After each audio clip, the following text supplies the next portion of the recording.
Welcome to the Project, the podcast with the mission to cover every project throughout pop culture and history.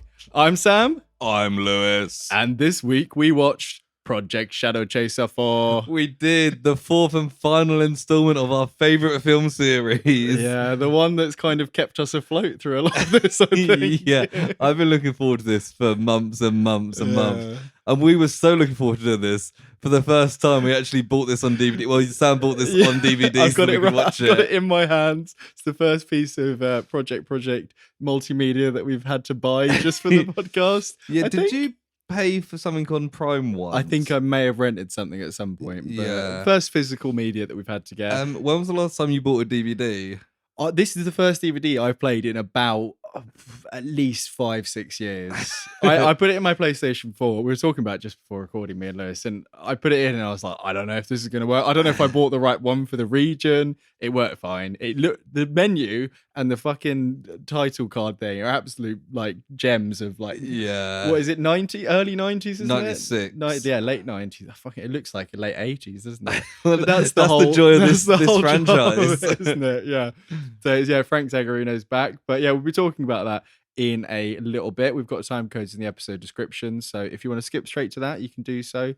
Before that, how are you today, Lewis? Yeah, not bad. Had a 6-hour long meeting at work today. No meeting should be 6 hours. No, long, that's just most ridiculous. of the working day. Yeah, isn't it? like, I didn't do anything before or after, so I was like, I'm done. What you should say is I had a 6-hour working day today. Yeah, but a 6-hour meeting. Yeah. But it was Pride this past weekend here in Brighton. Yeah. Everyone had a great time. It was raining a bit in the morning, but after, it kind of went away, and It cheered up, didn't it? it was a classic Pride celebration after that.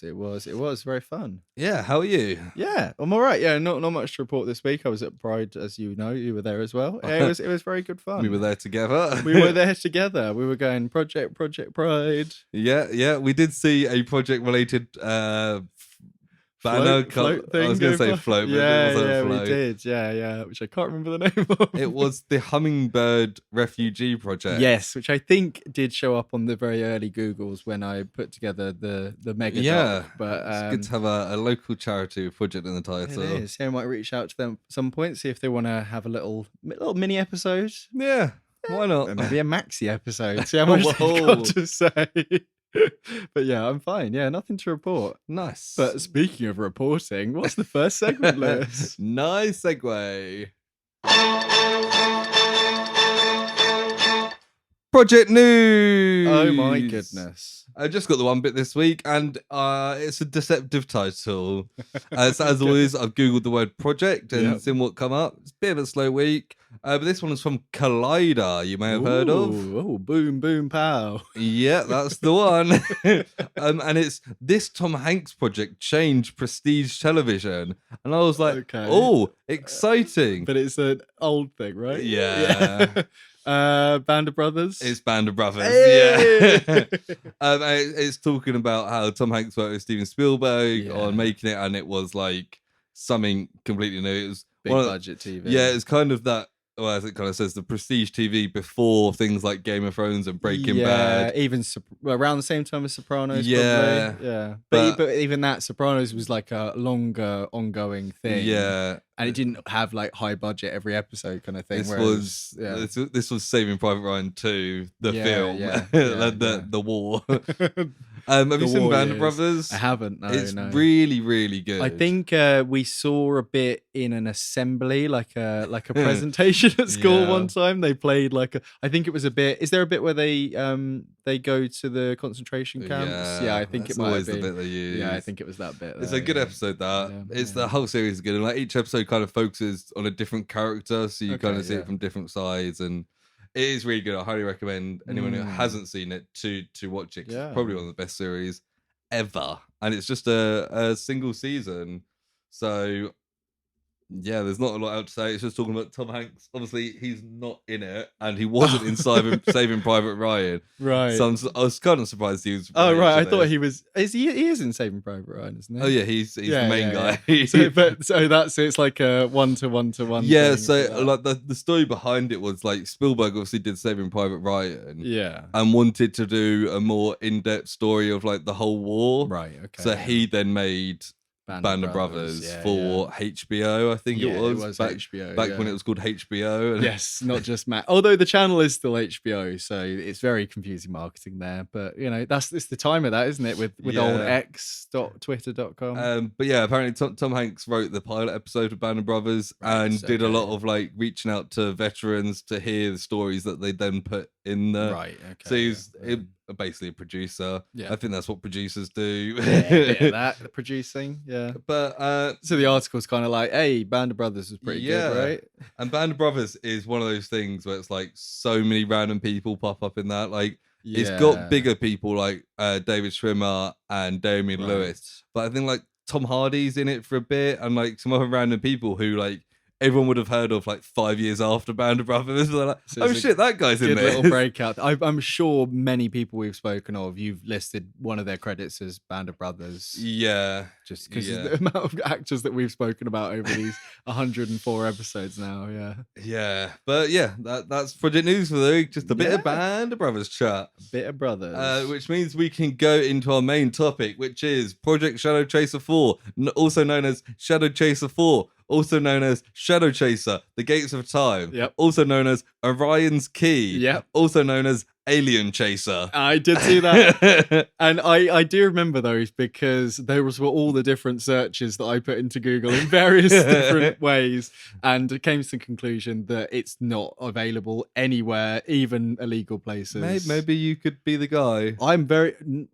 I'm not going to admit on recording that I'm very happy to upload it, but you can read between the lines there. That's not admissible in court, right? No. I would definitely not upload this if I knew how to. Obviously this we've done the previous 3 installments. Yep. Each one is fairly standalone. Yeah, I kind of came to the conclusion in the kind of opening scenes of this that it is kind of what we kind of expected, that especially after the first 2, they just stories with kind of similar threat in it's them. Basically like in all the films the villain is Frank Zagarino playing like an android killer. That's the only connection, actually, isn't That's literally because even 1 and 2 had complete scope to be connected and they just decided not to. And in the first one he's called Romulus Shadowchaser, and the second one he's just Romulus. Yes. In the third one I don't think they give him a name. No, I think in the credits he was just Android, I think. Yeah, and in this they don't give him a name, but in the credits it says Sirius. Yes. And it came up and I was like, oh, okay. Yeah. They've definitely done... So the first 2 are kind of Die Hard variations. Die Hard meets Terminator, weren't they? Yeah. And it's often pitched as that when you see it, it's described online. Then the third one was like Alien. Kind of Alien, a bit of the thing in there with who's the alien and all that. And this kind of does a bit of Indiana Jones at times. Yeah, a bit. Like there's a segment where they do a bit of, very, very basic tomb raiding, and that feels very Indiana Jones. Yeah, it's still with the Terminator vibe. Yeah, I suppose him getting chased through, even the coat is kind of Terminator 1. It's that kind of thing, isn't it? But it did kind of feel like the most original of the 4. Yeah, you know what? I've got mixed feelings about this, and I think I watched it not that long ago, but it feels like a long time ago. It was last Friday. I watched this last night. You watched this last night. You're a bit fresher than me.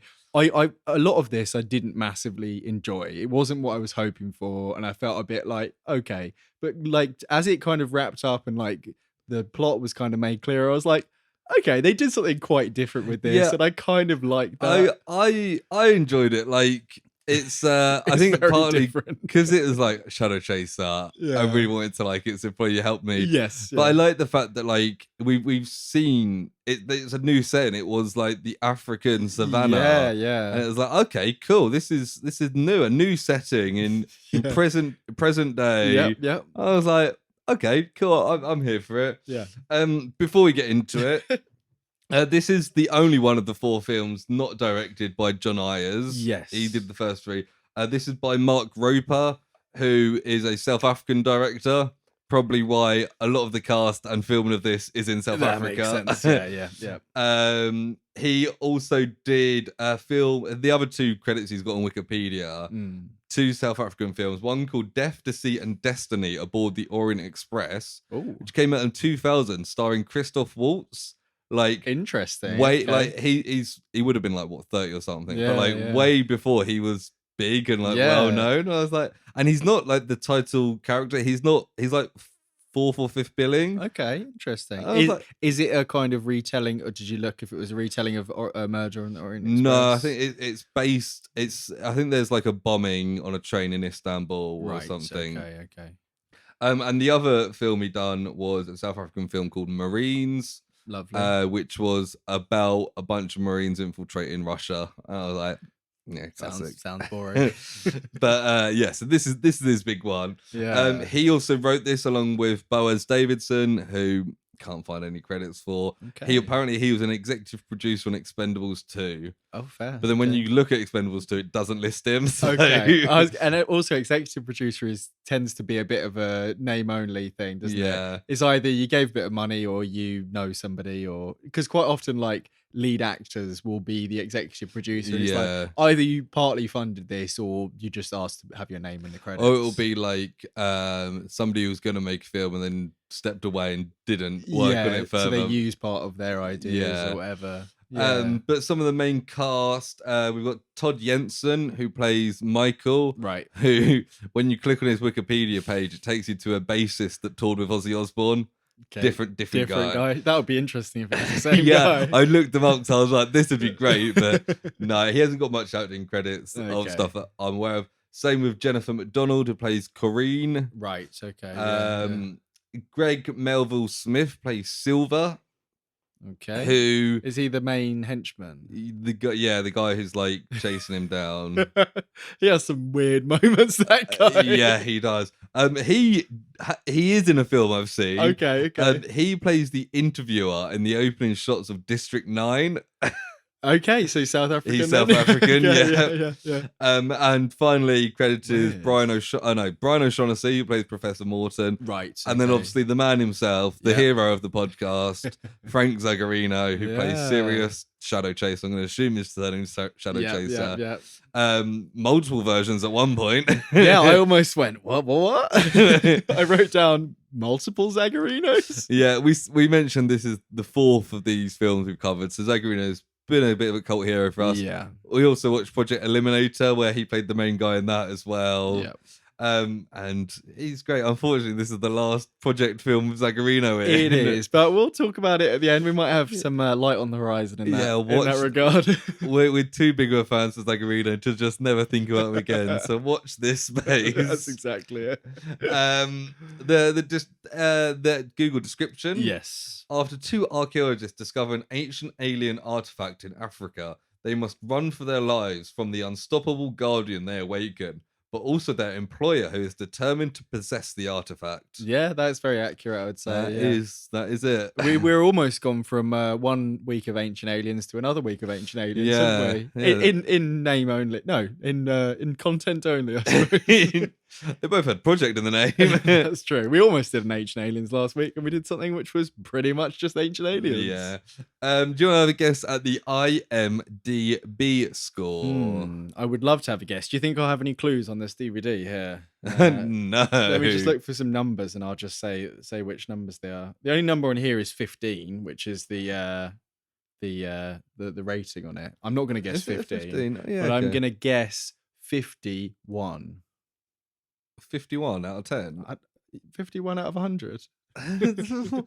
5.1. No, it's 3.6. It's the lowest in the franchise. Yeah, I don't know if that's fair, but yeah, okay. Well, I probably would have gone higher if I'd thought about it. I think this is better than Shadowchaser 3. I think it's better than 3. We can do once we've discussed it a bit more, we can do a ranking at the end. But I think I've got a bit of an idea. I think I've got a solid leaderboard, if you will.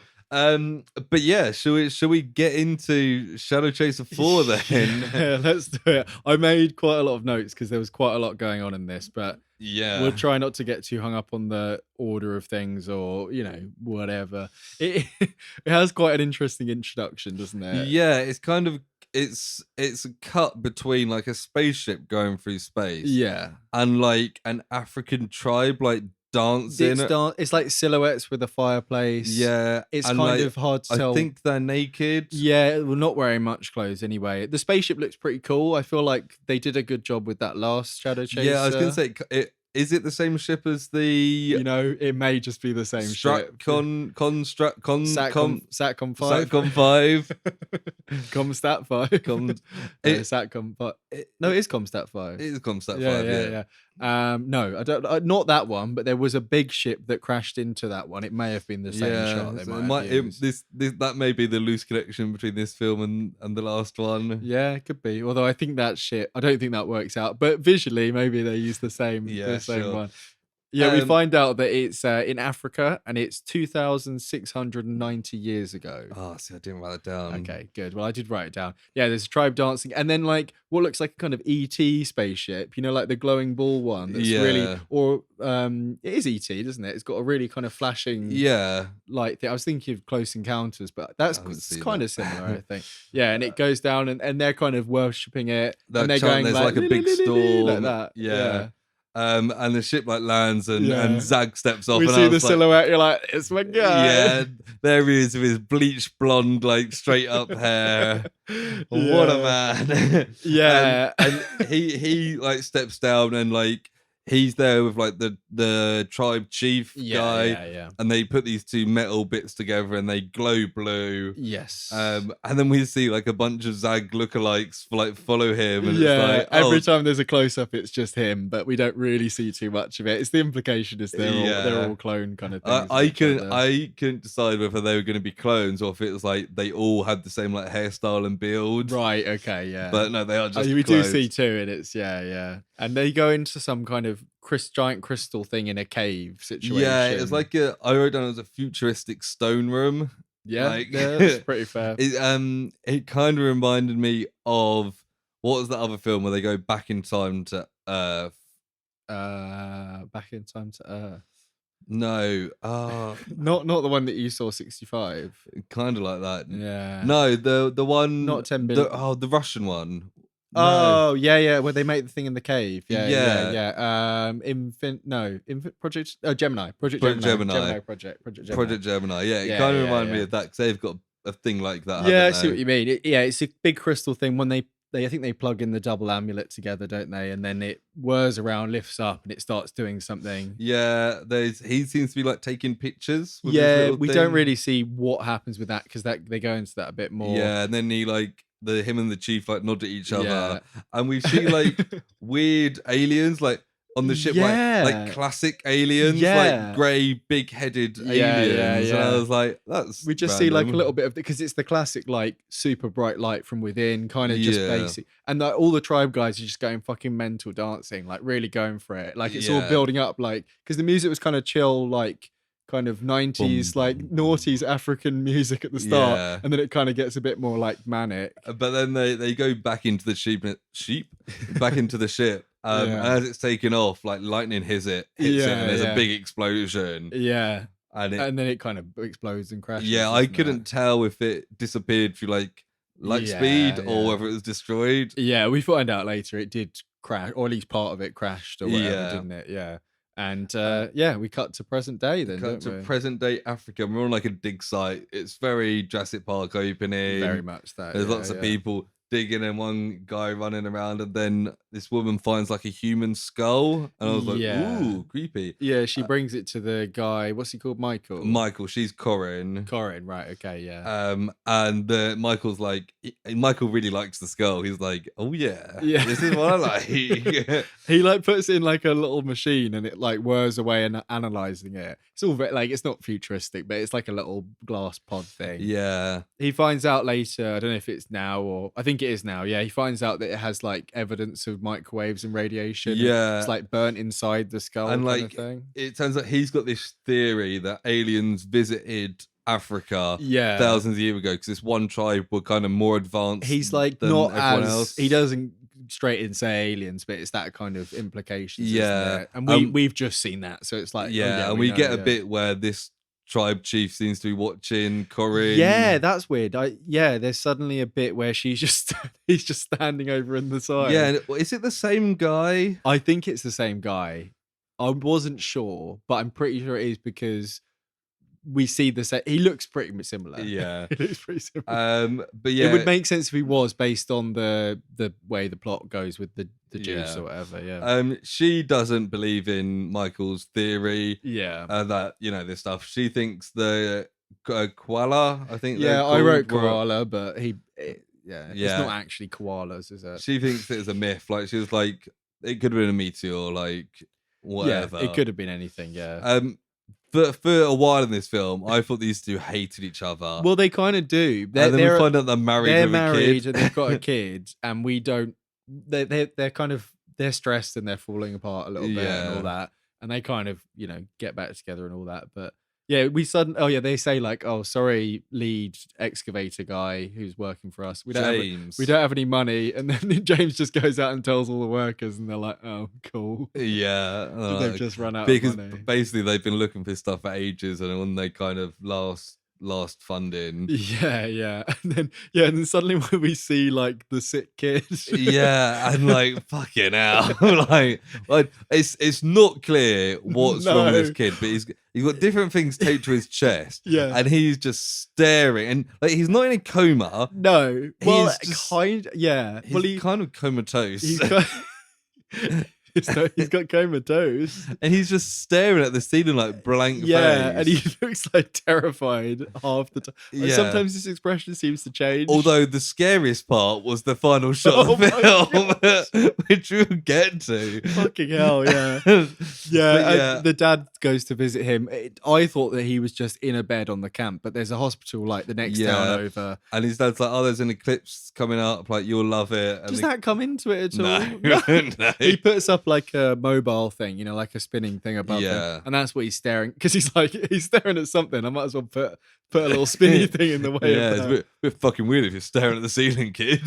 Yeah, and then we cut to Corinne, and she's doing like the most aggressive excavating I've ever seen. She's like fucking stabbing with a metal trowel, and luckily she doesn't hit the thing that she spots. Because she finds the little. It's like a metal thing, and part of the medallion. We know it's the thing that Zag had thousands of years ago. Yeah. And she like gets all excited, and then she calls like the phone operator, like the switchboard who's lady. This woman Jasmine, who fucking like she is a character. She's only got like I think 2 scenes. And they've gone go for like local eccentric young woman who like bit sassy, local like African lady, but like it's kind of hard to tell whether like she hates everyone or if everyone hates her. Yeah, because everyone's really annoyed with her all the time. And she's also like not very good at her job. No, because she's like, oh, we can't connect to the hospital, and she's just like, fucking Jasmine, just do your fucking job. But also, she knows she's called Jasmine, so they're at least on like first name basis. It's bizarre, yeah. But she's there's something about the husband, and she's like, my husband is also right. Yeah, she's like, because she's found the metal piece, and she's like, oh yes, get a message to the hospital, tell Michael he was right. Yeah. And then she wants to call LA because that's where their beneficiary, the funding, lives. Yeah. And then, there's a bit with the hospital where they're like, he needs to be moved somewhere better, and they're like, you don't have the insurance, and Michael's like, well, pardon my French, but fuck the insurance. I'm like, whoa, that's not gonna help. Whoa. And then the doctor's like, I can give you a couple of days, and then we need to get him out of here because he's like, fuck your kid. He's like basically dying.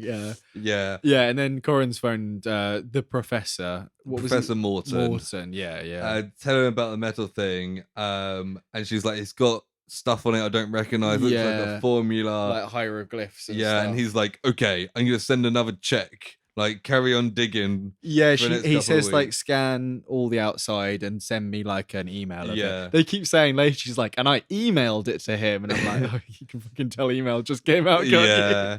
It is funny seeing like 90s stuff, like the computers and stuff. They have, and he's like, "Oh, I'm gonna arrange for you for someone to pick it up at 8 a.m. tomorrow, Right. Yeah.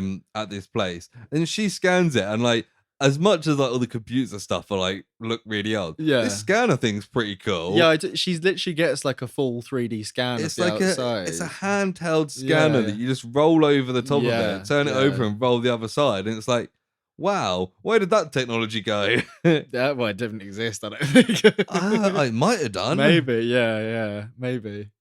Yeah. I just thought they just added a little sci-fi element just to, because I guess you couldn't send photos that easily at this point. Yeah. When is it? 97, you said? 96. 96, yeah. So filmed 95, probably. And this is in Africa as well. Yeah, I mean, they had a switchboard for the phone, so I don't know how they've got any internet signal at all. Yeah. But yeah, then yeah, and then when she scans it and she's like touching it, she seems to awaken Shadowchaser. Well, we see like a little bug crawl along, and then it falls like down a hole. Yeah. And the camera pans, and it's like some futuristic place. Yes. And I was like, how the fuck have all these diggers missed this? Like, are they really bad? It's one of the pod things that all the Shadowchasers got into in the thing. Yeah. When we see like a decomposed like body. Right. Okay. Yeah. That looked like it could have been a Zagman in the past. Yeah. And then it turns around and we see still in the tube. Yep. The Zag. Yeah, the Zag. And as it zooms in, he's like eyes open and he goes towards like the camera. Yeah, he like roars and she can like feel it in some Yeah. way. There's like a connection. Zagarino had great fun with the cameras in this film. He did. Yeah, there's quite a lot of like he hasn't quite got like the one-liners that he has in like particularly the second one, but he looks at the camera a lot and loves it. They do quite a lot of like him popping out of things, which is always there. Even in one, there's a moment where he pops through the air vents. Do you remember? That was one of the first classic moments. They do a bit of that in this, and this is I think you see his hand climb out, and then suddenly his head's popping out of the dirt, like he's just come out of like a molehill or something. It's very funny. Yeah. Meanwhile, like Corinne can't start her car. She's going to go to the hospital, pick up Michael, then they're going to go to this place to do the something. exchange. Yeah. And he's Zagman's like going around the house, and he's like kind of scanning stuff. Yeah, he's very like robotic. Yeah, he's doing the classic like whirring as he moves kind of thing, and he sees like the computer or something, and he kind of absorbs the internet as robots. Yeah, and then James comes in. And Zag says that he heard the signal, and he's got this like overly like roboty voice. Yeah. Sometimes it was a bit hard to understand what he was saying. It was kind of I would have preferred just the standard, to be honest. But I guess it's like he's from the past, or he's from an alien world, or well, I think it was also he's a robot that's downloaded the English language from a computer. Right. Okay. So he's a computer. Because he says later, "My dad is a computer." Also, his outfit in this. At first, he's wearing like the tightest, like latex leather, with like a silver belt, black top thing. It's like almost like a fetish top kind of thing, isn't it? He gets another layer later that looks a lot better, but and he's got these crazy like goth boots on as well. Yeah, he's also got like bright yellow eyes. Oh yeah, I didn't love that. No, I think it added to like the scare factor. Otherworldliness of it as well. But James comes in and James is like trying to scare the Zag off, and it's like he's got two sticks and he's just banging them together. Yeah, it's like clearly you have not seen Project Shadowchaser 1, 2, 3, or 4 because they might not have come out in Africa yet. He didn't buy the DVDs because even the DVDs weren't out yet. So yeah, he could have bought it on VHS though. Come on, James, you deserve to die. Well, and then Zag kills him. he tries to hit him with some sticks. He does a bit of like a abs of steel thing where he smacks him in the stomach. Yeah. It's a bit Jackie Chan where it's just like, oh, it doesn't do anything. Yeah. Whereas with Jackie Chan, he'd be for ages. he'd pull a funny face. Yeah. And then his hand gets broken, James. And then I wasn't sure if he killed killed him, but it does turn out he's dead. Yeah, he like holds him up against the wall, like by the throat. And I guess he snaps his neck or whatever. Meanwhile, Corin has managed to drive off at this point. Yeah, she's taking fucking ages. And yeah, as he leaves, he grabs like a big trench coat and he pops it on. And it's like just this like shin length for like brown. Yeah. And I was like, yeah, that's the look. That works, yeah. It was like, you can't wear that fetish top the whole time. There's got to be another factor. But this jacket, I like it. Yeah. Yeah, she's driving, gets a puncture halfway to wherever she's going. And then she goes to change it and the spare's flat as well. And she's like, this is Michael's fault. Yeah, she's constantly like mimicking arguments with him. She's like, oh, did you fill up the spare? Yes, I did. No. Like that. It's just like, wow, these guys really hate each other. And she just said, so I guess this is what you would do at that time. She just sits in the car and waits for someone else to show up and help her. Yeah. She doesn't have any way of communicating. It's nighttime at this point as well. Yeah, it's true. It's probably a bit dangerous. And yeah, suddenly like Zag's there. He starts like bashing the back of the car. This is where his scary yellow eyes kind of work quite well. Yeah. He's kind of just... So how does she hit her head here? I think he just like pushes the back of the car like a car crash, and she like smashes her head against like the steering wheel or whatever. Okay. And then he's like, give me Orion's key or whatever. So I've written here that he wants Orion's cage. See, I wrote gate, so maybe he does say gate. He does say gate later on. So maybe it's gate, even though wasn't one of the titles Orion's key? Yeah. No, the piece is Orion's key. Right. The place is the gate. Fair enough. Oh no, that's Gates of Time. I've got it here in my hands. Yeah. Who knows? I wrote gate here, so maybe I think it's key. And then he's just like kicking like all the doors. He's standing on the front, just belting the front window. And then this is when we find out what happened to the son, Joey. Yeah, we get like a scary flashback. Extended flashback of what he's like being annoying while she's driving. Yeah, and she's like leaning back, being like, put your seatbelt on. Yeah. And then it starts, she inevitably spins off the road, crashes, and he goes flying through the front windscreen. Yeah, it's very dramatic. Yeah. And he suddenly, for a moment, turned into a dummy. Well, that's what happens with kids in car crashes. Yeah. And as he kind of, there's a bit where she jumps out of the car and he like crushes the roof with his hands, and it looks really good. Like, it's a physical... This is back to Zag. Yeah, no, the kid gets superpowers and stuff. And she like runs off, and Zag tips the car over. Yes, yeah. And then he's like insanely strong. And she's like down the hill off the road, and he's standing at the top going like, and then suddenly we get like this trucker that's just driving along like eating a sandwich. Yeah. And he's not paying attention. Does he like his sandwich starts falling out of his hand or something? Yeah, and he just drives straight into Zag. And he's like, oh no, mister. And he's like, oh, but then Corin comes up and is like, help me, and he helps him in the car and drives off. Yeah. He's seemingly forgotten that he's just hit a man. Exactly, yeah. But as he drives off, we see that the Zag is clinging on to the back of this car. And it's like, very silly. Cool. Yeah, and then she's in hospital, isn't she? Yeah, she's getting stitches. Yes. And then she's like, I need to go. And as she's walking up, she sees what I thought was a ghost.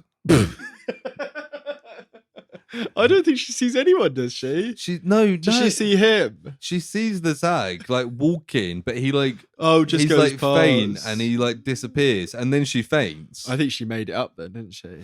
I think he might have disappear powers. He definitely has disappear powers other than this. I guess he has appearing, but the thing that I didn't love about this is I thought it was going to lean into the like Friday the 13th kind of, pursue her through like the wilderness and that. And they kind of do it, but like not in the tropey way of like a horror movie. And that kind of want it to be the trope though, do you? Yeah, but I want them to lean into that. I want them to do the genre pieces. They do the Die Hard Terminator. They did the Alien. I mean, they're all action films, aren't they are. Yeah, but if he had the reappearing, disappearing Michael Myers power, which he kind of does because he appears a few times, but we haven't seen him. Yeah, maybe he does. But either way, she kind of gets overwhelmed and faints as she's trying to leave, and they go, "Well, get back in bed." And we see them like packing away her clothes in a locker, and the key thing is there, the Orion's Gate key. Yeah, and then it goes the next day. Yeah. And Thingy Majig has found James dead because he's come back from the hospital. So they've just missed each other in the hospital, I think. Or it's a different hospital. Yeah. I think it's a different hospital. It must be a different, because imagine a children's hospital. And yeah. and he's like, oh no, James is dead. And I was like, is he? Yeah, because the doctor's also like, oh, we came to tell you that Corin's in hospital. And it's like, oh, what? And then she sees the Zag. Yes, so suddenly he leaps onto her bed, so he must have been there. Disappear powers. Yeah, well, I think he just walked past. Maybe.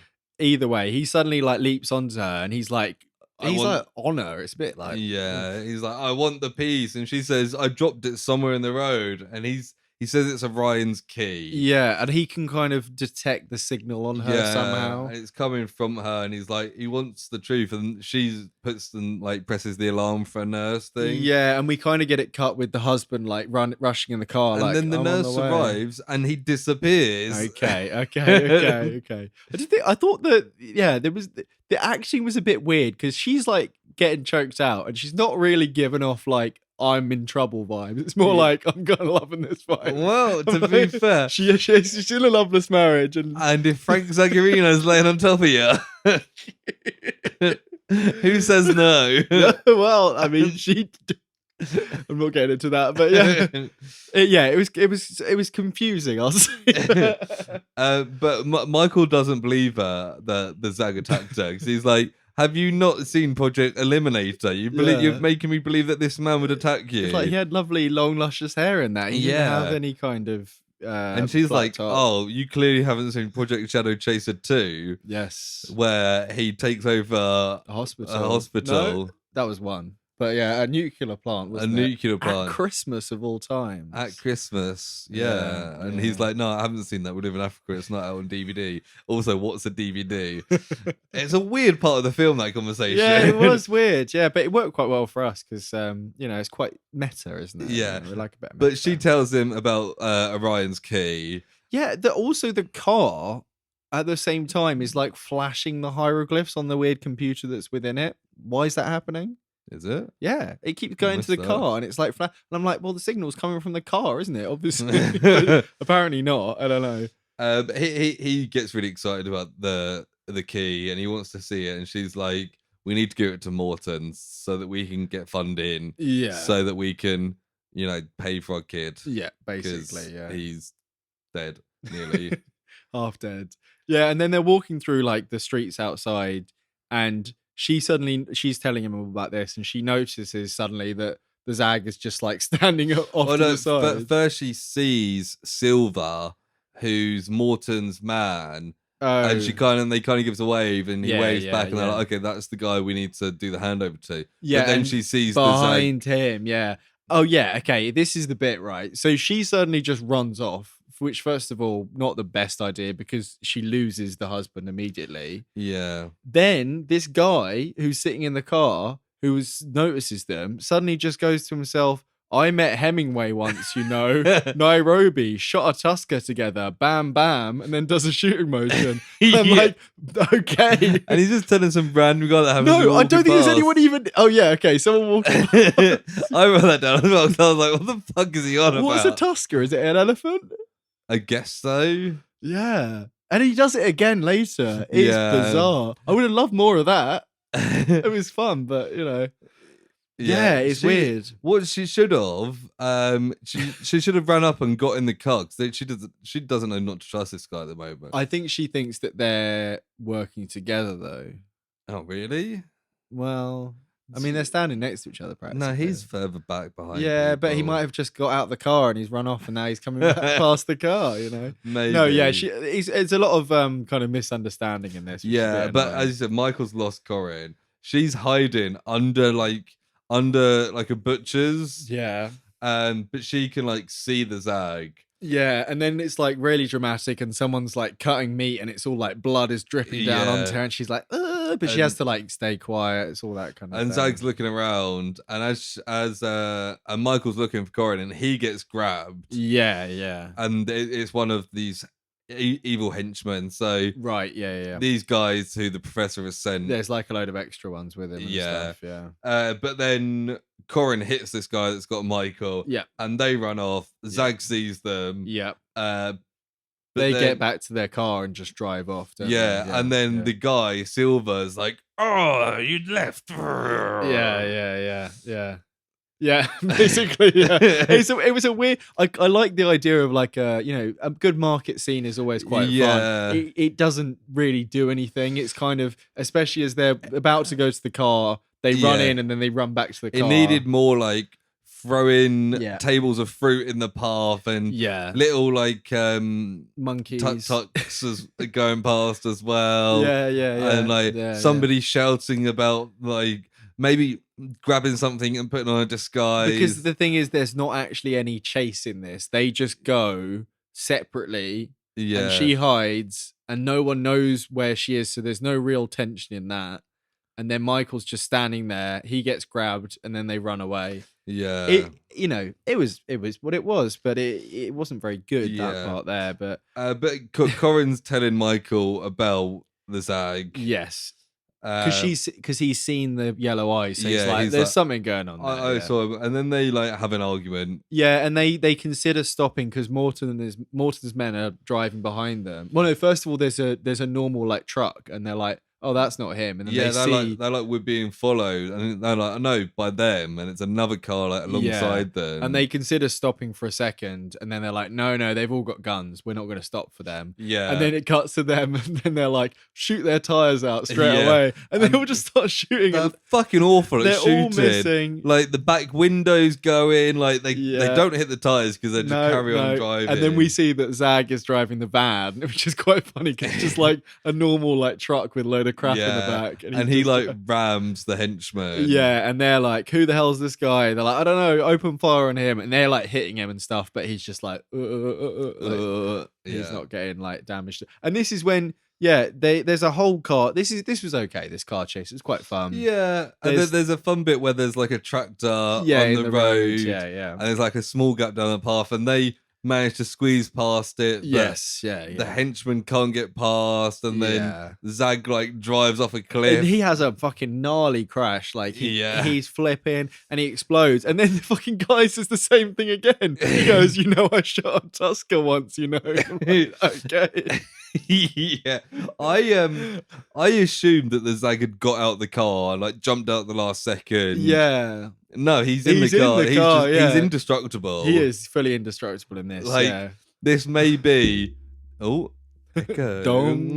this may be the most unstoppable shadow chaser. Because all the other ones, I can't remember how the third one died, but the other two were explosions, weren't they? I think the second one was a nuclear bomb or some sort of airstrike. No, not a full nuclear bomb. He falls onto the bomb going off, doesn't he? Okay, yeah. The first one is he like falls off the building into explosion. Third one, it's in space, maybe like ice or space. I think he flies. Maybe they should airlock him. Yeah, Alien 1. Well, is this one like it's just like stopping this man? Well, and he gets exploded like 3 times. And he's fine.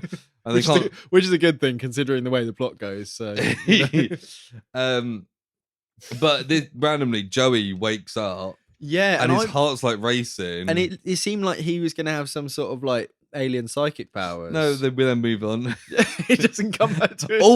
All the scenes of Joey didn't quite make sense to me. I think there was another plot here. Maybe when the executive producer was doing the original version of it. I still can't get that final shot on my. No, I know it's bizarre. And you know what? Okay. Does Joey look anything? He looks a little bit like he could be a shadow chaser. Oh, the look of him. So maybe that's what. Blonde. He's blonde. He's got blue hair. He's blonde. Blonde hair. Yes, that's what you said. Pale skin. So we've established that he's blonde. What other details do you know? Hey, hang on, I've got another one. Hey, blonde. Blonde. Blonde. I was going to say his eye color, but that's something that might change later on. He has very pale skin. He's got the kind of albino look that Zag often does in these films. Yeah. So maybe there's something in it, Corin, they're like looking at the item, going, "Hey, what's going on?" Yeah, and she's like, Morton will explain. And Michael recognizes Ares and Orion on the key. Right, yeah. And he says they're planetary gods. Yes. And he's like, this does not belong to Morton. This belongs to people that died thousands of years ago. He almost does like, this belongs in a museum there, doesn't he? Nearly. And it's like, well, it can't belong to them if they're dead. Well, maybe it belongs to their descendants. We don't know who's dead and who's not dead. And at the same time, the main henchman phones up the professor. Silver phones up Professor Gold and Morton. He's like, and he's just like, hey, they ran away. And he's like, okay, let's do something. He says someone else has joined the game. And he's like, really, who? And he's like, he should have looked like a cheese grater, but he's fine because they shot him loads. Yeah. And Morton just like, he's unsurprised. It's like he knows more than he's and we find out later he kind of knew the and gist. Then we kind of get the remnants of this explosion with the car, and we see Zag's body, and then he turns around and looks straight at the camera and is like, oh, the Zagman's fine. He's fine. He's fine. I didn't write down anything until he's like striding up to them later, because the couple have a whole conversation here, don't they? I don't really know what. There's because they go and park the car somewhere. They're like chatting, sitting by a rock or something. No. So, or is that a different bit? No, I've got notes at the end of this conversation between Morton and Silver. Oh, okay. It really made me laugh. Silver's like, the price has gone up. Like, right, okay, yeah. And he's like, they've gone to Neverland. And I was like, yeah. Okay. I thought that was like, maybe that isn't a place, like a little town. Yeah. And then he's like, 100 grand and you've got your wish, prof. What we looking for? And Morton says, immortality. And then he slams that phone down and then to himself says, immortality. And then Silver also then puts the phone down and says, sounds like fun to me. And it's like, why are these guys still having a conversation when they both put the phone down? Well, we know full well that Silver just loves talking to himself. So I'm not surprised about that. Apparently Morton does as well. He repeats stuff to himself. Immortality. Every time he says bye, he just puts the phone down and goes, bye. Echo. Michael's figuring out the stars. He's drawing stuff. Yeah, was this they make a little camp, do they? Or is that a different bit? I think this is them, but with the car. She's trying to fix the car. Yeah, and he's trying to figure out the stars. Yeah, and the Zag is just like walking through the savannah.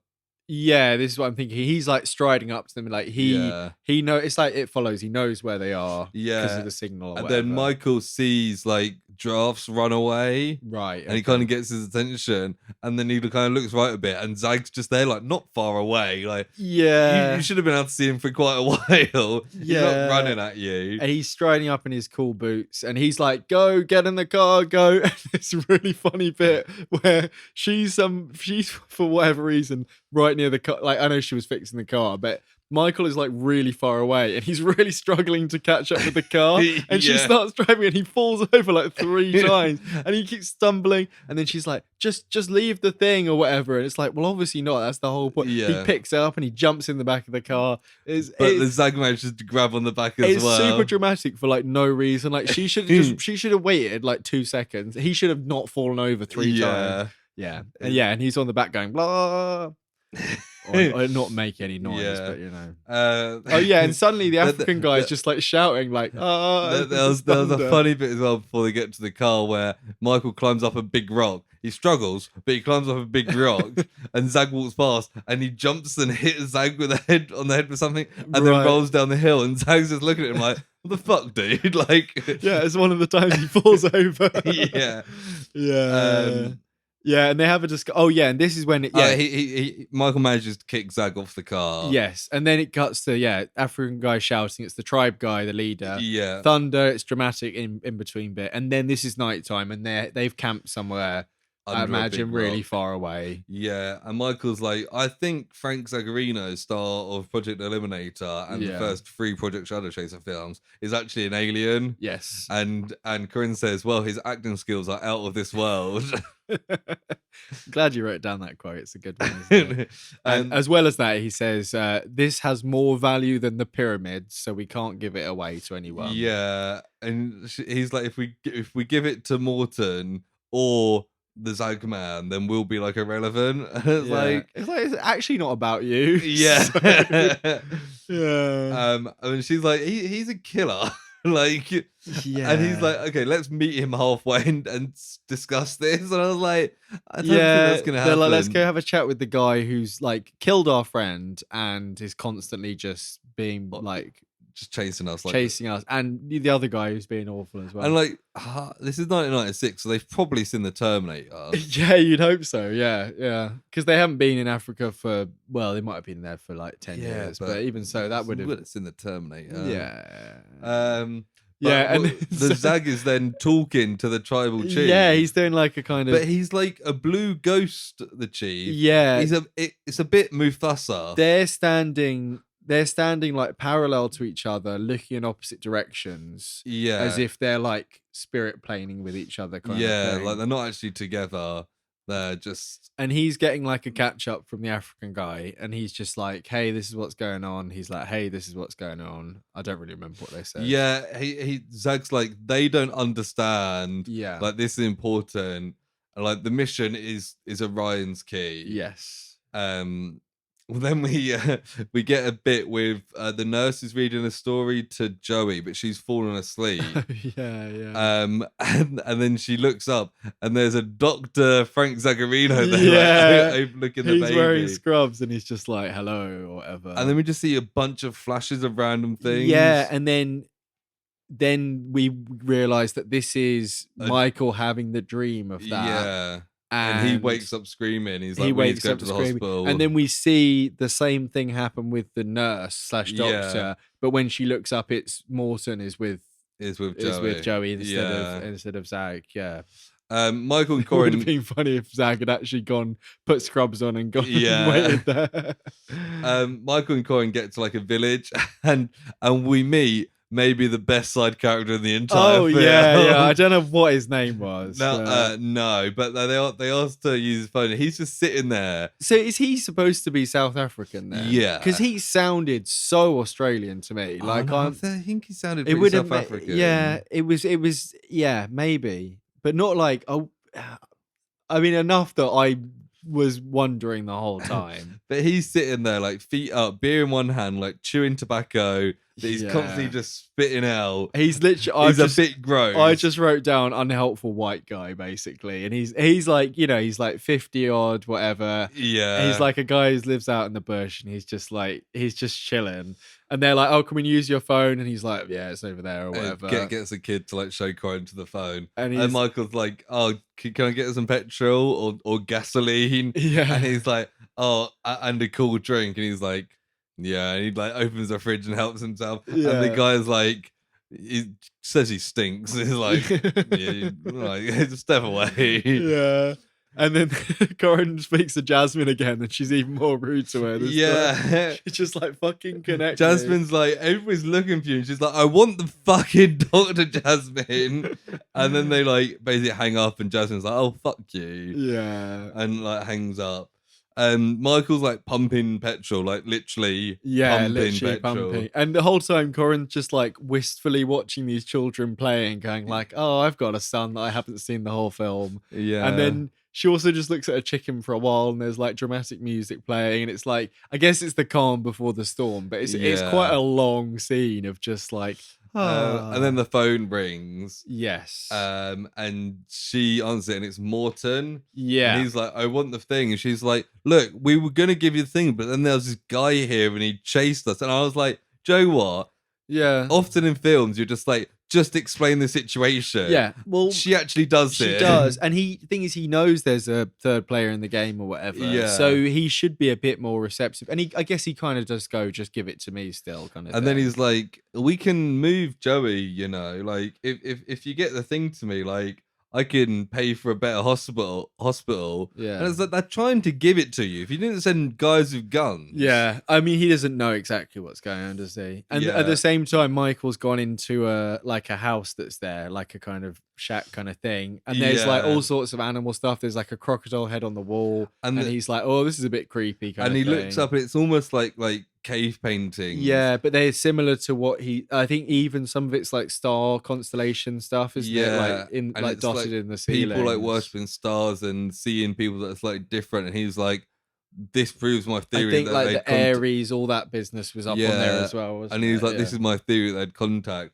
And then so good. he turns around and on this shelf is like it's like a bust. A bust of Frank Zagarino. Of Shadowchaser. And I was like, and it's really like accurate. Yeah, it's like life size. And he's like pretty creeped out first. And he's like, oh. Yeah. And then he he gets closer to it. And then out of nowhere, bam, the real actual Shadowchaser's just there. like pops his head next to it. Yeah. And he says, don't you ever listen.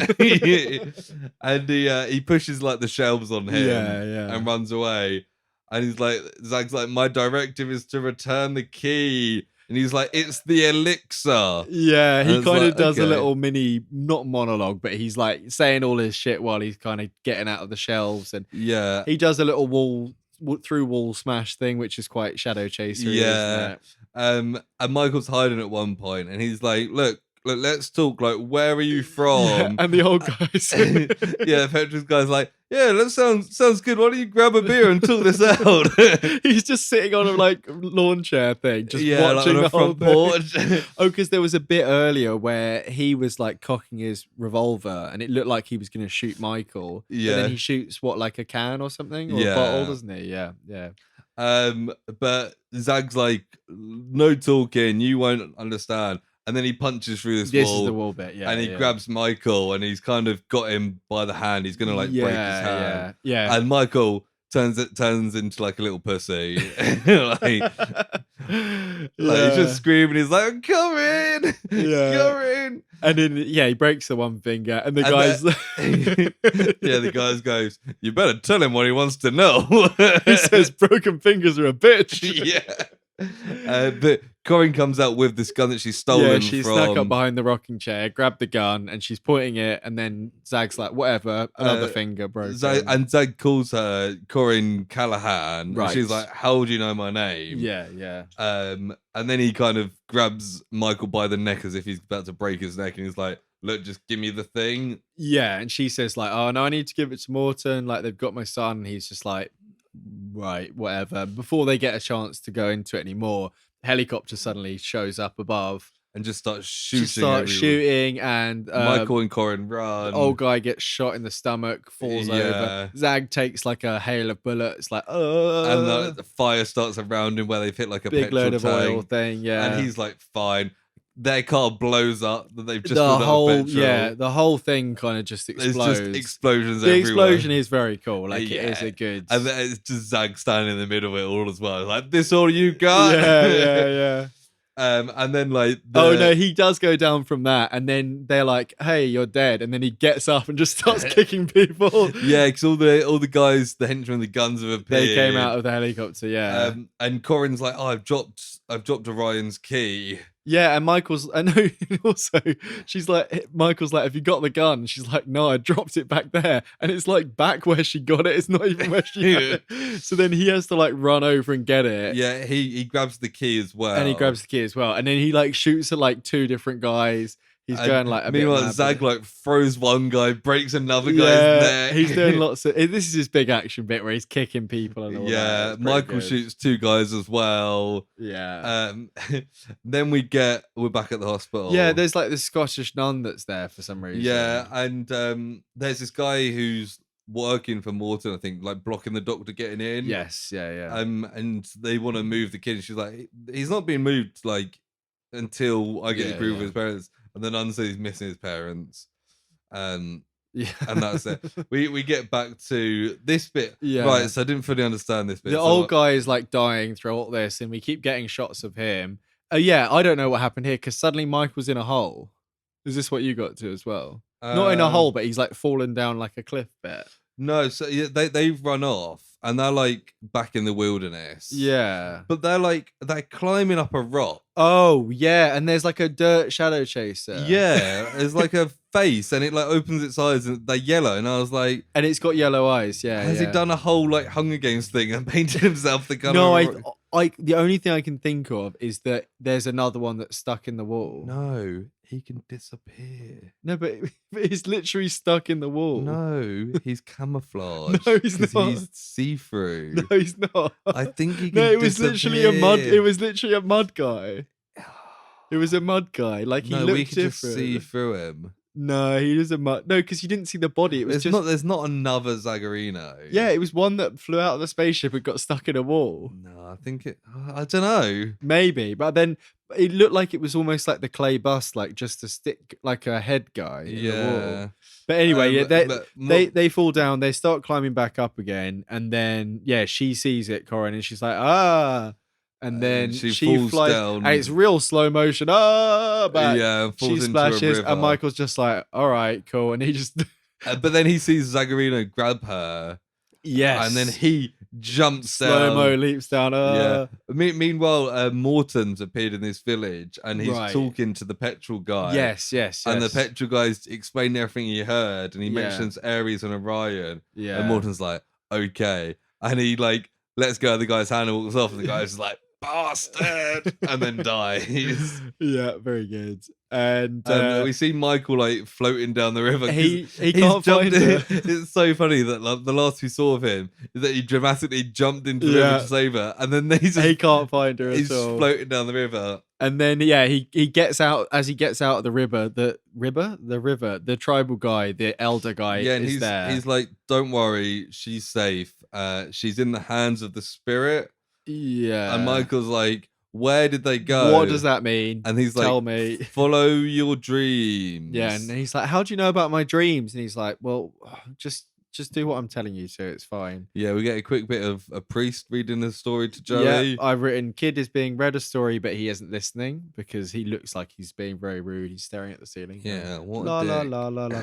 Yeah, and then as Michael gets the village, the tribe are doing like a full-on welcome. They're drumming away. Yeah. And he goes up to the guy who's there now instead of where they were. I guess he was just appearing to him on the banks. He gives him a different half of the key. Yeah, the other half of the key. Other half of the key. And he's like, listen, for the sake of and your he's got son. the two. He puts them together. They glow like they did at the start. And we got some cool like chill music like we had at the start. Yeah. And this is the tomb raiding bit I mentioned where he goes into like a cave bit and he like lights a torch and he's going between little bits and it's very short, but like they're going for a little bit here and he kind of goes into a bit of a temple-y kind of area. And then he gets to a big cave. Yeah. And Corin and the Zag are there. Yeah. And he's like, you best not have hurt her. Did he hurt you? And we don't get a reply, but she seems fine. Oh yeah, and at the same time, we see the priest is doing the last rites for Joey in hospital. Yeah. So he's like, oh yeah, because there was a bit earlier where they're like, what he was doing. I thought he was just reading a story. He was before. He read him a story, and then there's another bit where it's like, oh, we're doing the thing because he's about to die. Okay. Because for some reason, like his condition has just got worse. I guess the stress. I don't know what's wrong with him. Car crashed as he's got CCD. Of course. Yes, I had a friend that had CCD. It's a brutal one. It is brutal, to be fair. But Michael gives the key to the Zag. Yeah, there's something to do with the elixir and sunlight. Yeah, and Zag says like, "Oh, we used to work together, him and the tribe." Yeah, and he puts the key together and puts it in the hole, and these like windows open. Yeah, and the big crystal thing from the start lifts up and starts kind of spinning around. And the solar energy focusing on this machine creates this elixir. Yes, which like gives them life or something. Yeah, I think it elongates the aliens' lives. Yeah. And maybe helps humans. Maybe that's why the tribe guy is still alive or whatever, something like that. Yeah, and then suddenly the bad guys are all there. The bad guys appear with them. Morton. Yes. And then he's looked into the thing and he's looked into space and he's like, my star is no more. Yeah. And I was like, oh fuck. He's the last of his kind. It's been like 2,000 years. Yeah. And because they didn't bring back the elixir, they all died. Yes, it's kind of like his fault. Yeah, well, it was the lightning's fault. Yeah, but he may see it as his fault. But this all gave me like Holy Grail vibes, right? Yeah, it's very much that with the Doctor guy, like Last Crusade. Yeah. But like the Holy Grail situation. Yeah, Morton wants to mass produce the elixir, and he's like, I can cure all diseases. Yeah. And Corin calls him a homo ignoramus. Yeah, it's just he goes, oh my, the bitch defending its puppy. Yeah. Like, okay. And Morton kind of calls her a hypocrite. She's like, you want to save your son, like I want to save everyone. And part of me was like, if he wasn't such a dick, he's kind of got a point here. He talks about it that his company will be the only ones to produce it and all this. Yeah, and he's doing it for like bad capitalism reasons. Yeah, but it shouldn't be necessarily kept to a load of elite aliens up in the But he tells the henchmen to like take them away, and he's there like watching the elixir. Zag's gone missing. He's wandered off somewhere. Well, he's a bit sad because all his mates are dead. He's gone to. It's also to mass produce this would take years unless they could actually get if they're using this because it's literally dripping like a pipette. It's like bit. And he's just sitting there going, oh, this is nice. It's like, yeah, but how much are you going to get out of this? He does take like the test tube out, and I think he's planning on like doing science and just doing science on it. Yeah. So they get grabbed by the guards, the couple. Yeah. But then they get away from it because there's like an earthquake or something. Yeah, I think when he takes the elixir out, it causes a big shaking. It's like a defense thing. It's like a Last Crusade thing. Like a Last Crusade and thing, Michael takes this opportunity to like grab the gun off one of the henchmen. Yes, there's a bit where Zag is like, "You are not authorized," which is to do with him taking that thing. And then Michael and Corin are like trapped. Yeah, but then like a door opens, but then like there's lasers that come across. And there's suddenly laser traps. Fucking hell! They're all lying on the floor. Oh yeah, and the Doc must get like injured in some way because he's crawling, or is it just because of the lasers? I think it's just because he's crawling to get out, and he's just like talking to himself. He's really hamming it up. Yeah, and like as he gets to the top, Zag's just there, and he just kicks him back down. And he rolls down this whole thing. It's like, yeah, that's really funny. And like for some reason, just goons are just getting lasered. I don't know what's happening really. But just before he gets kicked out, by Morton, as he gets to the top of the stairs, he's like, "I'm the Redeemer." I was like, "Are you calling yourself Jesus?" I mean, Holy Grail, right? But the elixir machine kills 2 people. You know, they do, and then the fucking it does an Ark of the Covenant thing and lasers people in the eyes with lightning. This I mean, it's doing all the Indiana Jones. It really is. It's kind of Temple of Doom. Yeah, I mean, I guess the kind of whole thing is a bit of Temple of Doom. But we see Morton's dead. From where he got kicked down the stairs. He might have got lasered a bit as he went. Corin and Michael are like trying to squeeze through another tight gap as it's slowly closing. Yeah. And some guy's like grabbing them. Yeah, she kicks him off and then she kind of stops to go, "Oh, ow." And it's like the fucking ceiling is closing down on you. Like, come on, Corin. We see like a really long bit where that guy is just getting squished and it keeps cutting away and it keeps cutting back. He's just like, oh. Michael and Corin fall down a hole and they're trapped in this room. They're rolling for ages as well. Yeah. Like it literally looks like it's like what is that Empire bit Strikes Back where Luke falls down. It might be that for ages. There's just someone falling down a hill and it does like 4 different cuts of them going down there. I mean that is Empire Strikes Back as well. Yeah.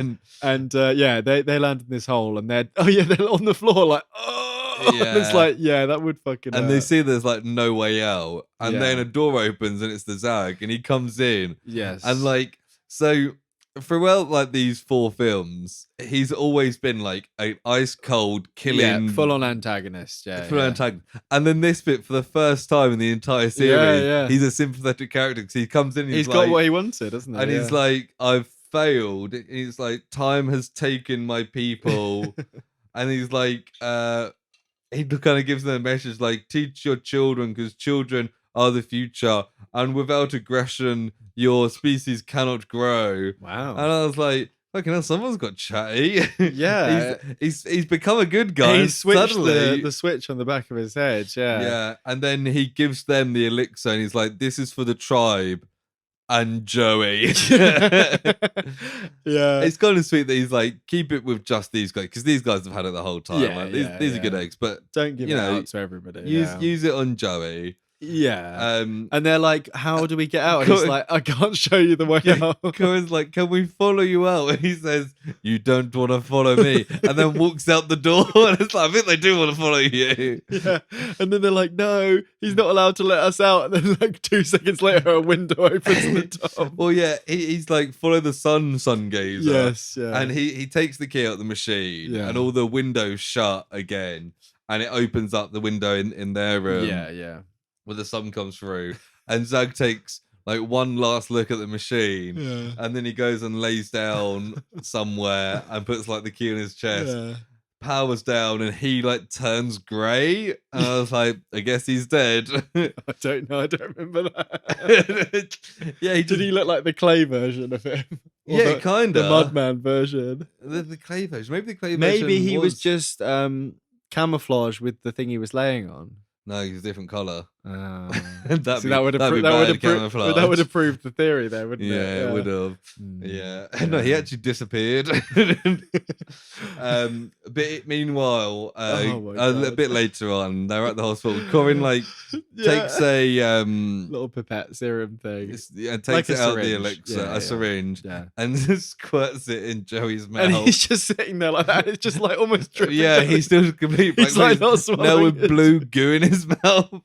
Yeah, and also the doctor's just there, and I'm like, why is this doctor letting them just squirt random goo in his mouth? And then they just start to walk off like, well, I guess it didn't work. Yeah, they don't start crying. They don't want to have a last moment with their son. They're just like, oh, all right. So, they kind of put their arms around each other and just turn around and walk off. But then they hear Joey talks in Zag's voice. He says, "The stars." He says, "Daddy, look, the stars." And then they turn around, and he turns and looks at the camera. I had to rewind this to see if I looked at it properly. But he's got the creepiest smile. His eyes are glowing yellow like the Zag. He's got the lizard Zag eyes. But it's the smile that is the creepiest, terrifying smile. And I had to go back because I was like, am I just being like rude about this kid? Because he's just no, it's intentional. Like I go back and it's scary. It's like, did you see recently in cinemas that a trailer for the film Smile? Oh yes, it's on Paramount Plus. Oh, lovely. Okay, yeah. But you're looking forward to watching that. But it's kind of reminded me of that, where it's it's an intentionally, smile. and then credits. Yeah, and the credits say that Zag is playing Sirius, and I was like, okay, cool. There's also there was somebody called Lucky the Dwarf in the credits. Do you remember a dwarf person in this? No, I don't either. Yeah, but I mean that ending is crazy, right? Yeah, I thought it was great. It was mad. Yeah, that was not. I wouldn't say redeeming feature because I didn't dislike the rest of the film, but it was a real bold ending choice. Yeah, like because it felt like a happy ending, and then that's like maybe not right. Yeah, and I think Zag turning good and his people die, and that was fun. Yeah, quite often you don't the villains failed, and not because of the heroes. Yeah. He's failed. He's just realized he's failed, so he kind of gives up and he's like, "Yeah, cool, you win." Yeah, kind of thing. Yeah, it's pretty good. It was cool. Yeah, I think I do think it was kind of light on plot and fun for parts of the middle of it. Yeah, but it was a shortish film. It was like 90 minutes, so. If you cut any of that out, it's supposed to be character development and stuff. I just didn't like. Yeah, it wasn't the best character development. The Zag's fun. He's better in this than he was in the third one. He did. He had way more to do. Yeah, especially at the end when he actually gets conversational and emotional, and you kind of see the good side of him. You're like, oh yeah, no. This is interesting. His character's interesting. And the thing is, well, although it would have been great to have more quips and stuff throughout, for the character, it doesn't really make sense because he's just getting the mission done. Yeah. It doesn't really make sense for any of them, to be honest. Well, no, the second one's where he makes most quips, and that's the most self-aware and what he is, because he's leading the plot to kidnap the president's daughter or whatever and blows up that shit. I think that's the Yeah. Okay. Yeah. He blows up the plane, doesn't he? In the second one. That's the first one. Yeah. The first Yeah. one. The second one is the Christmas party at the. They're pretty similar. They're Die Hard. They're both Die Hards. Yeah. Yeah. But yeah, I thought especially that end segment in the temple made it much more interesting because it's very different to what we've seen before. I really like the setting. It's very rare we see, like we spoke about recently, Prey. Having like it's kind of similar feeling of like this big sci-fi things that usually have sci-fi in. It's either a big nuclear facility or in space, and it's like actually no, we're just going to go into like the African desert and for it to not just be like the classic X-Men like North American forest as well. Like it's a different element to it. Yeah, I did really like that. It's also funny that like they kind of forgive him and they're like, okay, you're good now, and it's like, yeah, you still killed that James guy though, didn't you? That's why it was kind of like, maybe you shouldn't have killed James. But I guess at that point, they're probably thinking, well, we don't need to pay him now. How are we going to tell all the workers? He was the only one that spoke English. I've got a couple of bits of trivia, but they're both shit, to be honest. The only 2 bits of trivia on IMDb. One says only film in the Project Shadowchaser series, not directed by John Ayers. And I was like, I knew that. Yeah. And the other one said, as of January 2020, this remains the final entry in the Project Shadowchaser franchise. And I was like, yeah, cool. I know that too. I mean, never say never, especially if a potential podcast spin-off gets some traction in the Zagarino community. I would love like an old man Shadowchaser. Yeah. Like that'd be because so after like 2, I think it was, we kind of started speculating different versions they could do, and we kind of spitballed a few ideas, and I think one of them was not necessarily, I don't think you'd seen Prey yet, maybe I hadn't even seen Prey, but I think we talked about like a slashery kind of one, and it's kind of more what this one is, and I think because we spoke about, I think we spoke about like how the first 3 are kind of playing on classic 80s films like Terminator, Die Hard, Alien, and we were talking about what else they could do. And I think we spoke about Predator, of like just a lone killer in a forest like hunting them down. I guess that's what this is. This is it's like Prey kind it's the closest to, especially with the coming down on a spaceship. I see that. I don't know what other major ones they could do Rocky. Just fuck it, why not? just Shadowchaser as that's just Ivan Drago though, isn't it? Yeah, pretty much is.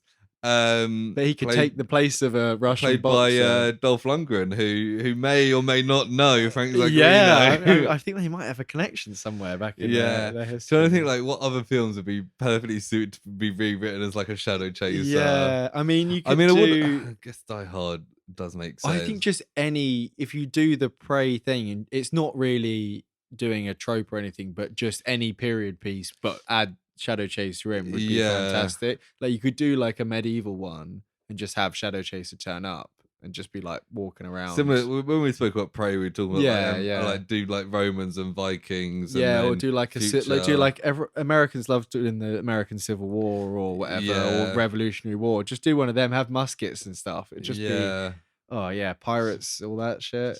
Just another Shadowchaser. Or like ancient aliens.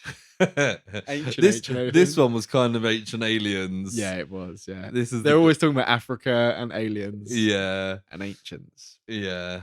But anyway, that was Shadowchaser. Before we do ratings, where does this rank for you in Shadowchaser films? I mean, I think it's either 2 or 3, I reckon. Like second or third, I think. I don't know if it beats the original for me. So I've got Shadowchaser 2 up number 1. Yeah, it's the most fun. I think Shadowchaser 2 is definitely number 1. Yeah, it's Zagarino at his best. He just loves the 4th of July. Yeah. The whole in the blue corner. That film's just excellent. It's full of it. And Shadowchaser 3 is in 4th spot because it's the least amount of Zag. Yeah. It had a lot of potential as well. Because it really leans into those like aliens vibes. Yeah. And I think 1 and 4 are the middle 2. I think probably 1's better. I would say so because it's more classic. I think he probably... I think he probably does similar stuff in both of them. Yeah. But there's a bit more of like the peekaboo popping his head out and stuff. And it's got other weird shit going on, like the main guy being a carbon frozen former baseball player. Yeah, he's like, and they think he's an architect. They've got the wrong. There's like that whole plot. And there's loads of characters. Like there's the guy who was being like a perv in the hospital, and then he's like has to and like I think what like for so long, for probably like 2 years now, we've been doing these, and like in a whole 104 episodes, we've not liked a character and an actor as much as Shadowchaser and Frank Zagarino. No. And that all came from the first one. Did, yeah. Even though we like the second one more, the first one must be above this. Yeah, I would agree. To make us to still be. That's what I was thinking. Like this. So it going in ascending order. Then it goes number 3 at the bottom. Yeah. Then number 4. Yeah. Then number 1. Yeah. Then number 2. Yeah. So it's almost in reverse order of release. Yeah, kind of. It's just the first 2 the other way around. Yeah. But yeah, I mean, I would absolutely love more of these. It's just a matter of getting the word out and getting a couple of Kickstarters going. If I had any contacts in Hollywood, this is the first thing you'd do. Yeah, 100%. Get Frank Zagarino back. He could even be like a mentor character if he's not quite got. But then he's still a personal trainer, isn't he?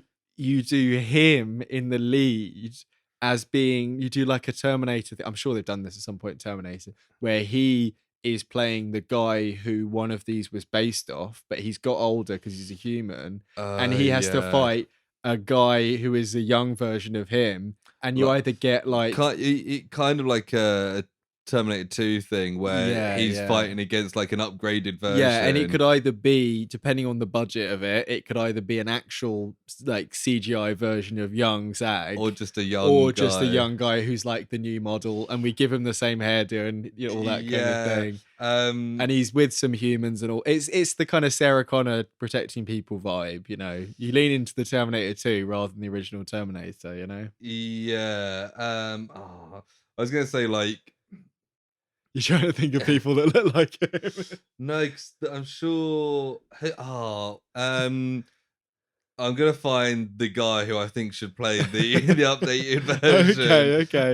I've got someone in mind. Yeah. Okay. Is he too big for Shadowchaser 5 though?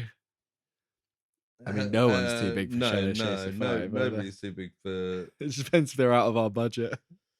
Where is he? What was he in? I can't. I was thinking of the guy in Creed 2 who's like Ivan Drago's son or something, I think. Oh yeah, I mean that makes sense. Yeah. Yeah. Now looking at him, he doesn't look that much. But if Victor Drago, is he on here? Yeah, he's actually no. No, I wouldn't say that guy. No, maybe not. I was thinking of Ivan Drago. I think Dolph Lundgren in his prime would be a perfect. I'm sure with a couple of Googles off pod we could figure out. Yeah. I mean, maybe we'll come back to that when we inevitably pitch it on pods to everybody. So do you want to do some ratings then? Yeah, I think I did have fun with this. It's not a perfect film, but I enjoyed it and I enjoyed seeing the Zag. Yeah. I'm gonna give it a 7. Are you? Yeah. Like I know it's a 3.6. No. I know, but I enjoyed it, and I would watch this again. Yeah, I think that's almost exactly where I'm going, because I was considering an 8, but I voiced a couple of negative opinions going into it, and I can't go back on those just because we've had a nice time talking about it. Like, it was good, but it wasn't 8 good, No, it wasn't 8. It was. Yeah, I think I'm going to go with a 7 as well. we can't give what we've decided the third best film in this low budget 90s action series higher than a 7. Also, I've no idea what we gave the other ones, but I imagine 2 was probably an 8 or a 9. I don't know if we went as high as 9 for it. No, maybe like we're pretty. I mean, we're not mean, but we're for stuff we enjoy, we don't normally go that high, really. No, I think I've given a couple of 9s. Yeah, you did. You gave Gutenberg A a 9. 9. I think something else more recently I might have given a 9 Yeah, to. something that I was not as big of a fan of. Yeah. Yeah. I think Sevens All Round is good for a film that I get the feeling that you can't find anywhere online, and not for kind of collector's reasons. I often will tell people like go and watch this, but yeah. Honestly, it's impossible. Go buy the DVD. Yeah, well, I was speaking to a friend of ours on Pride, and I told them that I'd watched this for the podcast, and I think the DVD was at your flat, so I was kind of pointing out, and he was like, "So, what was it like? Was it any good?" And I was like, "For normal films, like, no, it was bad." And I was like, "But for podcast films, like for enjoyment," I was like, it's probably about. I think I literally said like 7 out of 10. So I think do you know what? Actually, earlier, when I was looking for trivia for this film, IMDb prompted me to rate it, and I was like, I don't know, 7. And then I looked at the trivia, and then I was like, forgot about that until now. So it was meant to be then. Yeah. I feel like, if you don't have the same affinity and history for the Zag and these films as we do, it's probably not a 7. No. I don't imagine it goes above 5 for most people. But if you like this kind of film, it's schlocky, it's silly, it is a bit of fun. And that's that. The last time the Project will talk about Frank Zagarino film in this format, anyway. Yeah. We got some stuff in the air. Yeah, we're big fans of Frank Zagarino, and we know some of our listeners are as well. So yes, there may be something along the lines of some sort of Zagarino project coming to your ears at some point. Wow. But yeah, that is Project Shadowchaser 4, also known as Shadowchaser 4, Shadowchaser, The Gates of Time, Orion's Key, and Alien Chaser. Wow. Why do all these films have so many different titles? I don't know. It makes it pretty fun to find, though, doesn't it? Yeah. Which means it is now time for Personal Projects. I know it's not easy to talk about personal projects. So, Sam, what have you been watching, reading, playing, or creating? A couple of things. I yesterday made the kind of spontaneous purchase of buying a PlayStation 5. Yeah, I can so you can see it. It's hard to miss, isn't it? Up there? Yeah, it still looks like a bit of a spaceship. With the white bits protruding further up than they necessarily need to. Yeah, I do like the look. I think it's slightly wider than it could be, and I'm sure in a year or two they'll release the slim one, and I'll kind of go, oh, maybe I'll trade it and get the slim one. But I mean, and the disc version does stick out slightly more than otherwise. But I haven't really had a chance to play around with it, because it was literally yesterday evening I made the decision to drive up to Curry's PC World while it was still open and just see if they had one in stock, and they did, and I was just like, fuck it. So I mean, luckily I've got loads of stuff that you can either upgrade or stuff I claimed on PS Plus that I never got to play and stuff. So so far. Does the PlayStation count just carry over? Yeah, count carries over. So I've got and I bought most stuff digital on PS4, so I have all the same stuff. The couple of disc games I've got still work, and a lot of them that were released since PS5 have a free upgrade, so you just download that version instead. So considering there were lots of bundles, I'm kind of glad I didn't go with any of them, because I've got access to a lot of games anyway. So I'm very happy with it, to be honest, but just super early days, so I'll see how it goes when any new things come out. I know there's a couple of project related things that we kind of went, we can't do those because we don't have a PS5. If any of them come out soon, then now we have got a PS5 to try them out on. Yeah. I don't think any of them are any time soon coming out. No. But the James Bond Project 007. That's been ages now. That'll be PS6 at this point. But, But there's that. I've been watching lots of stuff as well. I watched the last 3 episodes of The Witcher season 3. Oh, I haven't even started it yet. So they've come out now. In it overall non-spoiler view of the season. I don't think it was the best season of it, but I've always been a bit mixed on The Witcher anyway. I think it's probably maybe it is one of the better ones. I quite like season 2. I don't think it's quite as fun as that for me.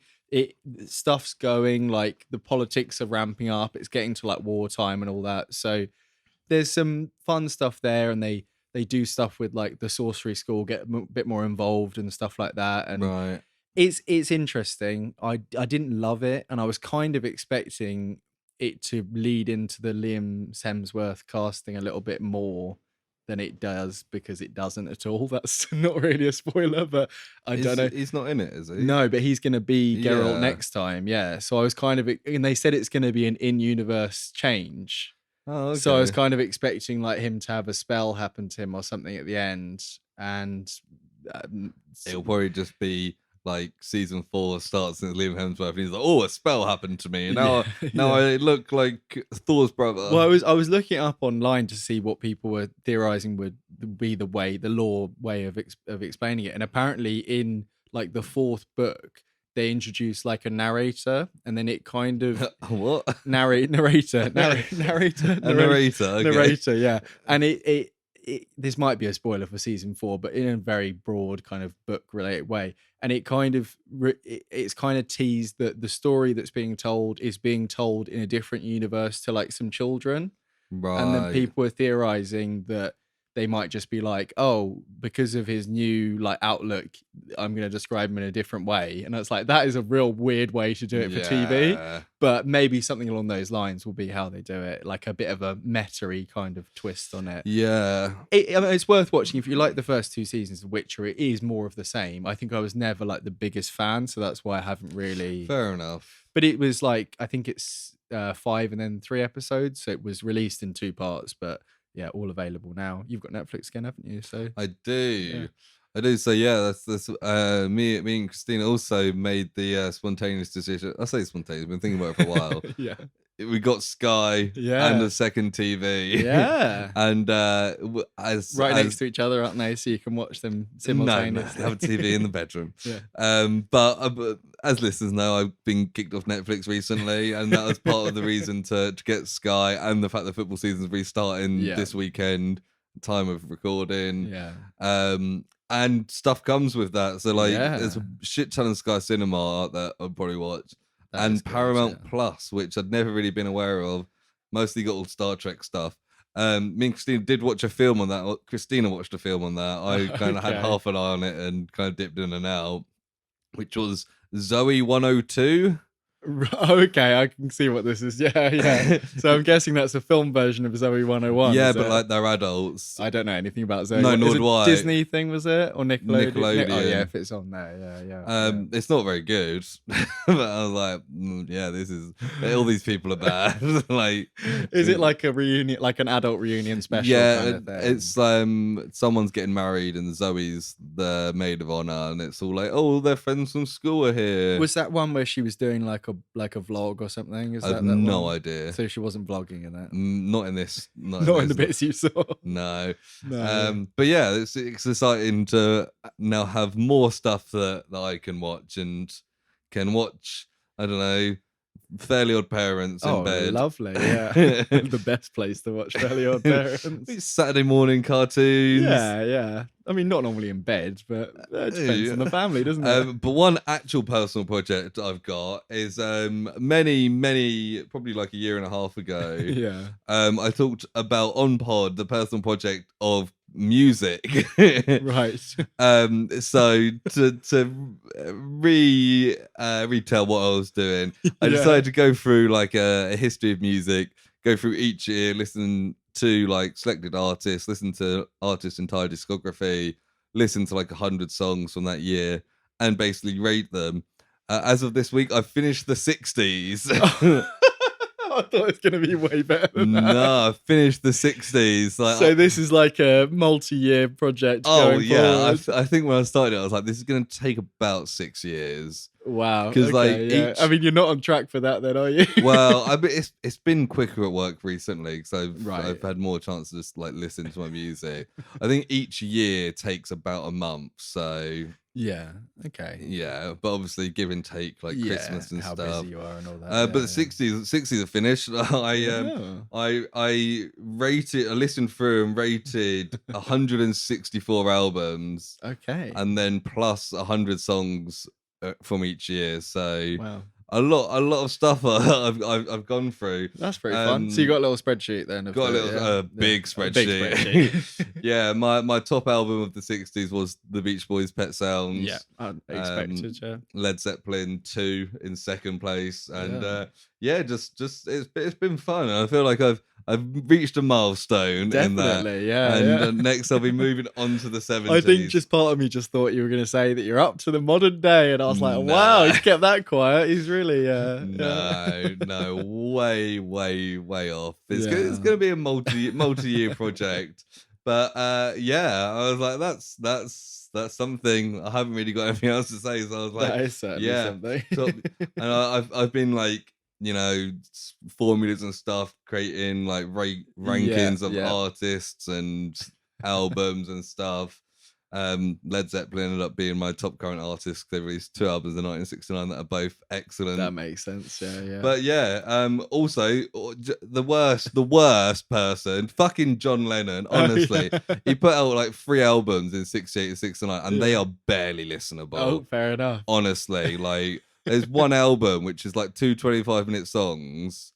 One of the songs is him and Yoko saying each other's names for 25 minutes. Yeah. And the other one's like an interview in Amsterdam about their like peace stuff. That's like the number 5 thing. That's that era, isn't it? Yeah, so his first 2 albums are like Unfinished Music number 1, like 2 Virgins, and then Unfinished Music number 2, and then the third one is Wedding Album. And they're all shit.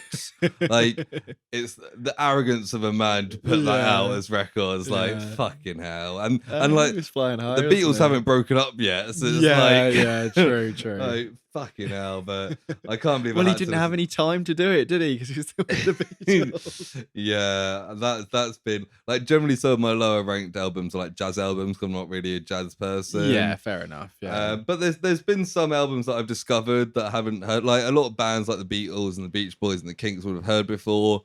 But I've also been looking at like critically acclaimed albums. So like some that are up there that I was just like, oh, this like Aretha Franklin's "I Never Loved a Man the Way I Love You." Yeah. Banging album. Yeah, I was like, that's great. Probably wouldn't listen to that if I weren't doing this. Yeah, true. Yeah, that's the bonus of all this, isn't it? Like, I mean, I'm part of the point as well, isn't it? Discovering new music. Yeah. But yeah, it's been good fun, and it's like seeing the progression of music. Like, when like Led Zeppelin released their debut album, you can really notice that, like, holy fuck, like this was a big departure from what the music was at the time. Yeah, seeing the progression is good. Whereas it's always been like, oh yeah, they're a good band from like the early 70s. Yeah. Like, oh no, actually they I have always thought that, like, with the idea of going back to someone with a massive back catalogue like the Beatles or Led Zeppelin or someone like that, who I know specific songs from but are not like super familiar with albums. I've always thought I'd like to do it in a chronological way, but some bands that doesn't work because maybe the first album isn't really representative, and it kind of makes, unless you're committed to it, it kind of makes the process I think the difficult. Beatles are a good one to do, because the first like 3 or 4 albums are kind of revolutionary at the time for like pop, like rock, but that's still kind of that like pop rock stuff, like the twist and shout stuff. And then you kind of see the development with like Rubber Soul and Revolver, and you're like, oh yeah, you can see them getting like experimental and Sgt. Pepper and things like that stuff. And it's like there's a real growth of a band. I think they're one that I'd quite like to do that with, to be honest. Yeah, just haven't, Yeah, but maybe I should do my own one where I just a little mini project. Just a little mini one. But yeah, that's that. Have you got anything? Yeah, just one more. So another Netflix thing. I've been all over Netflix, just making you really wish you had your. Start calling you Ryan Reynolds. I'm all over Netflix. Yeah, he is. He's in at least 2 things on Netflix. Probably 3. Free Guy, The Adam Project. Free Guy wasn't Netflix. It was on Disney Plus. Oh, was it? Sorry to be that guy. What was the one that was on Netflix? The Adam Project. Red Notice. Red Notice. And he was also in like 6 Underground or something, which was like a Michael Bay thing that everyone thought was shit. Okay, there you go. There's 3. There's 3. No, I watched They Cloned Tyrone. Have you heard of this? No. Who's Tyrone? Well, Tyrone is actually none of the named characters, and it kind of gets revealed later on the specifics of that title. But it stars John Boyega, who's always pretty good and stuff. Yeah. He plays Fontaine, not Tyrone. Initially, I was like, oh, this guy's Tyrone because of maybe certain things happening. Jamie Foxx is a supporting character. Nice. He has a pimp called Slick Charles. Nice. He's a fun character.